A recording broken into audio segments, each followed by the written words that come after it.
क्या आपने कभी अंधेरी रात में सुनसान सड़क पर गाड़ी चलाई है? क्या हुआ जब मेरी गाड़ी का पेट्रोल खत्म हो गया और मुझे एक भूतिया घर में शरण लेनी पड़ी? एक बूढ़ी औरत, डरावना तहखाना और भूतिया परछाइयों से भरी उस रात की कहानी इतनी खौफनाक है कि आपके रोंगटे खड़े हो जाएंगे। क्या मैंने उस रात को जिंदा बचकर निकल पाया? जानिए इस दिल दहला देने वाली आप बीती में। रात का समय था और मेरी गाड़ी एक सुनसान घुमावदार पहाड़ी सड़क पर दौड़ रही थी। मैं अपने ऑफिस के काम से देर रात लौट रहा था। पूरा जंगल घने अंधेरे में डूबा हुआ था और चारों तरफ खामोशी पसरी थी। समय रात के लगभग 2 बजे होंगे और मेरी आंखों में नींद भी थी। रास्ता बहुत लंबा था और कोई भी आदमी या गाड़ी दूर दूर तक नहीं दिख रही। जैसे जैसे मैं आगे बढ़ता गया, सड़क और भी सुनसान होती गई। अचानक मेरी गाड़ी का पेट्रोल खत्म हो गया। मजबूरन मुझे गाड़ी रोकनी पड़ी। मैंने फोन निकाल कर देखा, परंतु वहाँ नेटवर्क भी नहीं था। मैं थोड़ी देर सोचता रहा कि अब क्या किया जाए। तभी मुझे सड़क के किनारे एक हल्की सी रोशनी दिखाई दी। रोशनी किसी पुराने मकान से आ रही थी। मैं कुछ डरते हुए उस मकान की ओर बढ़ा।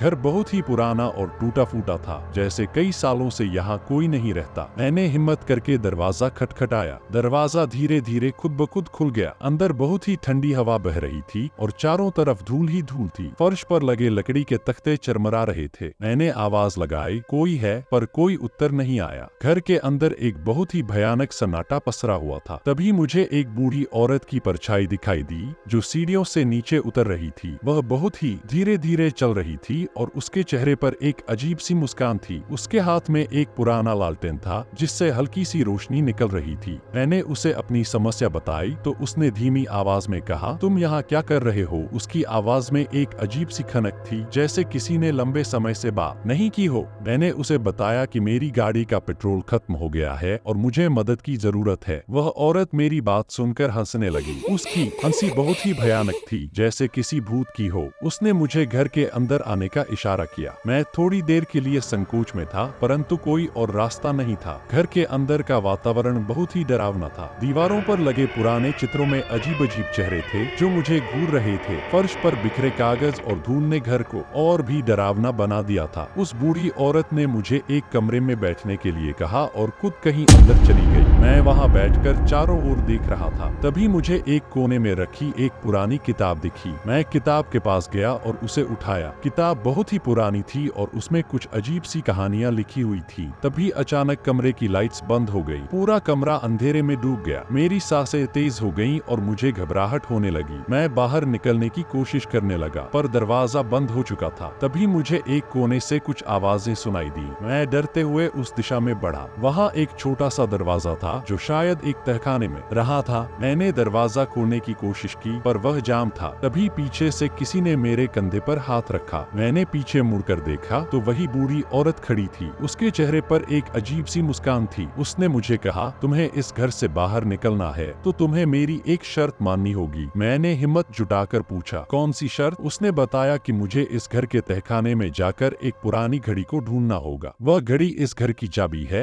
जो इस घर के सारे रहस्यों को खोल सकती है। मैं बहुत ही डर गया था, परंतु मेरे पास कोई और चारा नहीं था। मैंने हिम्मत जुटाकर उस तहखाने की ओर बढ़ना शुरू किया। सीढ़ियां बहुत ही अंधेरी और डरावनी थी। जैसे ही मैं नीचे पहुंचा, वहां का माहौल और भी भयानक हो गया। चारों तरफ मकड़ियों के जाले थे और हवा बहुत ठंडी थी। मैंने तहखाने में चारों ओर देखा, पर वह घड़ी कहीं नहीं दिखी। तभी मुझे एक पुरानी अलमारी दिखी। मैंने अलमारी खोलने की कोशिश की, पर वह जाम थी। तभी अचानक मेरे पीछे से एक बहुत ही जोर की आवाज आई। मैंने मुड़कर देखा तो एक भूतिया परछाई मेरी ओर बढ़ रही थी। मैं बहुत डर गया और जल्दी जल्दी अलमारी को खोलने की कोशिश करने लगा। आखिरकार अलमारी खुल गई और उसमें वह पुरानी घड़ी थी। मैंने जल्दी से घड़ी उठाई और तहखाने से बाहर भागा। बाहर आते ही मुझे वह बूढ़ी औरत फिर से दिखाई दी। उसने घड़ी देखकर कहा, अब तुम इस घर से जा सकते हो। मैंने दरवाजे की ओर दौड़ लगाई और जैसे ही मैं बाहर निकला, दरवाजा अपने आप बंद हो गया। मैंने पीछे मुड़कर देखा तो वह घर गायब हो चुका था। वहां सिर्फ जंगल था। मैं अपनी गाड़ी की ओर भागा और देखा कि गाड़ी फिर से चालू हो चुकी थी।